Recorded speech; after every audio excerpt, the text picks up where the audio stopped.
Olá pessoal do Terceirão, tudo bem? Eu sou o professor Thiago e a aula de hoje é a aula 11 da frente C de língua portuguesa. Hoje a gente vai falar sobre contra-argumentação. Vamos lá?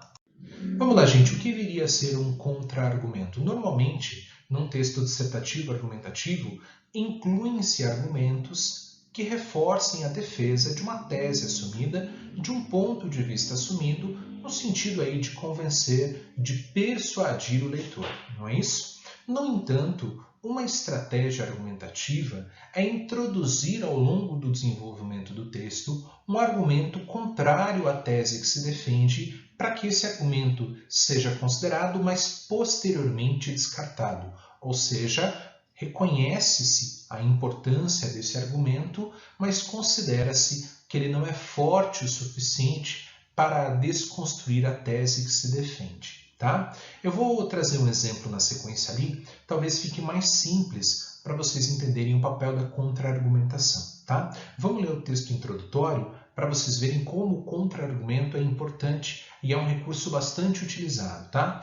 Segundo o levantamento feito pela plataforma Letros, algumas das conjunções mais utilizadas nas redações nota 1000 no Enem são as adversativas, são aquelas conjunções que introduzem ideias contrárias, mais, todavia, entretanto, enfim, beleza? Que introduzem aí conflito de ideias, tá? Bom, gente, a proposta de produção de texto da semana anterior, a gente não começou a trabalhar com ela ainda, né?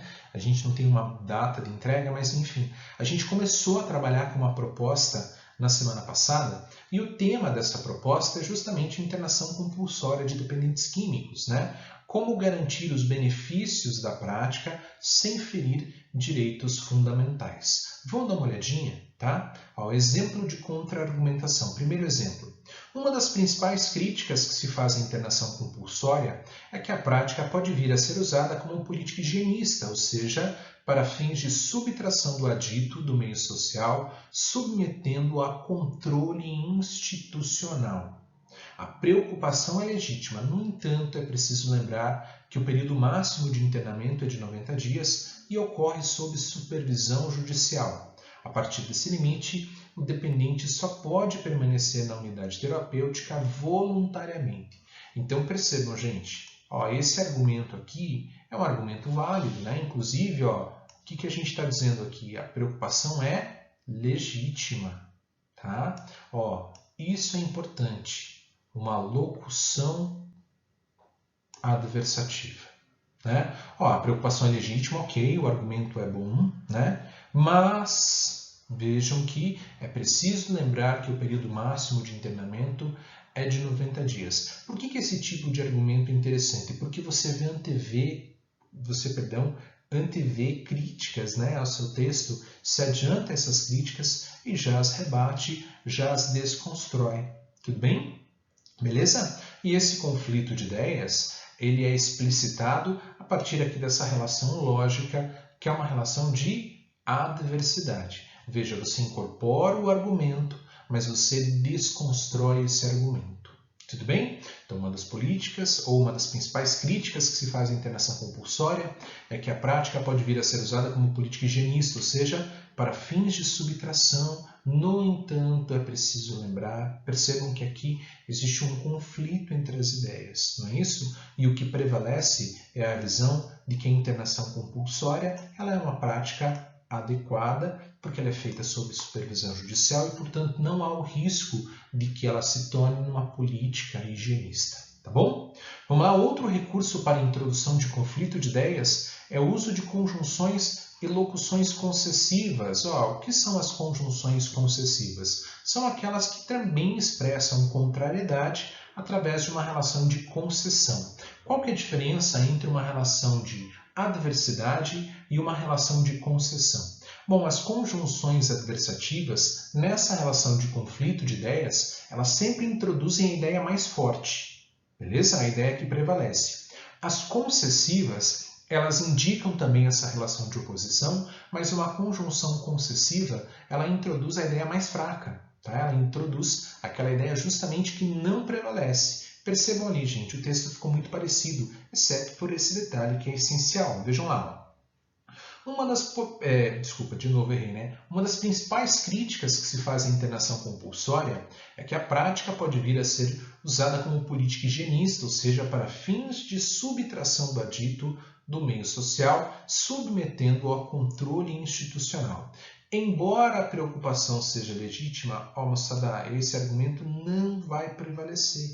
Eu considero que a preocupação é legítima, não é isso? Mas existe aí um argumento mais forte. É preciso lembrar que o período máximo de internamento é de 90 dias, beleza? Então, marca-se aqui também a relação de oposição, mas por meio de outros mecanismos linguísticos. A relação lógica aqui é um pouquinho diferente, porque, lembrando, gente, mais uma vez, a conjunção concessiva, ela introduz a ideia mais frágil e a adversativa introduz a ideia mais forte, mas o fato é que ambas são ideais aí para que a gente trabalhe com contra-argumentação. Tudo bem? Beleza? Existem também outras maneiras de utilizar o contra-argumento, como, por exemplo, justificar a importância de uma situação-problema num texto do Enem. Tá? Eu trouxe para vocês aqui 2 exemplos retirados da cartilha do participante de 2017. Os exemplos eram do ano anterior, quando o tema foi justamente intolerância religiosa, tá bom? Então vejam lá, vejam os exemplos a seguir publicados na cartilha do participante. Em primeiro plano, gente, sei que não é nosso tema da aula de hoje, né? Mas lembrem, essas expressões aqui são importantes, tá? Mesmo que você não tivesse acesso ao texto todo, como é o caso aqui, né? A gente não tem acesso ao texto todo, mas você já podia dar um palpitão, de que aqui é o segundo parágrafo. Tá? E é mesmo, por quê? Vejam lá, na introdução, né, a gente apresenta o tema, a situação, o problema, e coloca lá 2 teses, ou seja, indicam-se 2 razões, né, 2 causas que expliquem o efeito, né, a consequência, que é a situação, o problema em si. E a gente inicia o segundo parágrafo falando da primeira dessas teses, da primeira dessas causas, não é isso? Por isso usa-se expressões como essa em primeiro plano, né? Então vejam só, é necessário que a sociedade não seja uma reprodução da casa colonial, como disserta Gilberto Freire em Casa Grande Senzala.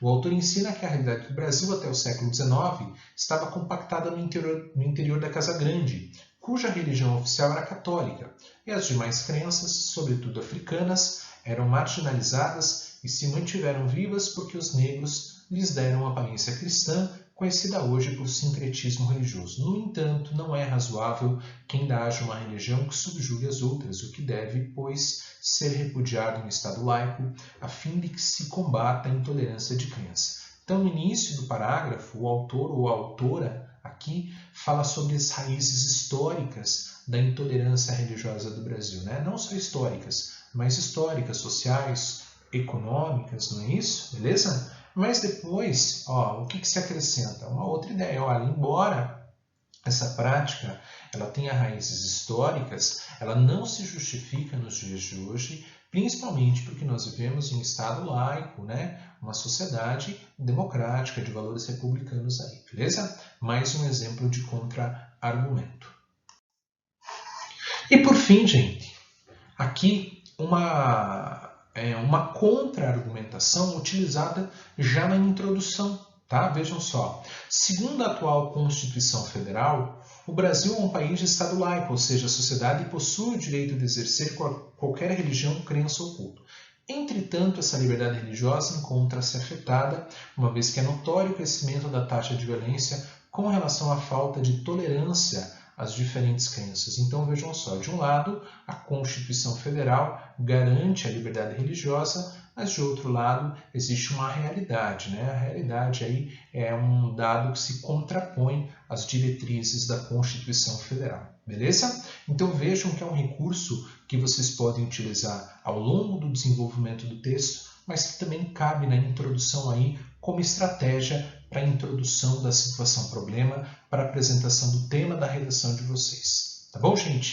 Obrigado, por hoje é isso. Um abraço, até a próxima. Tchau, tchau.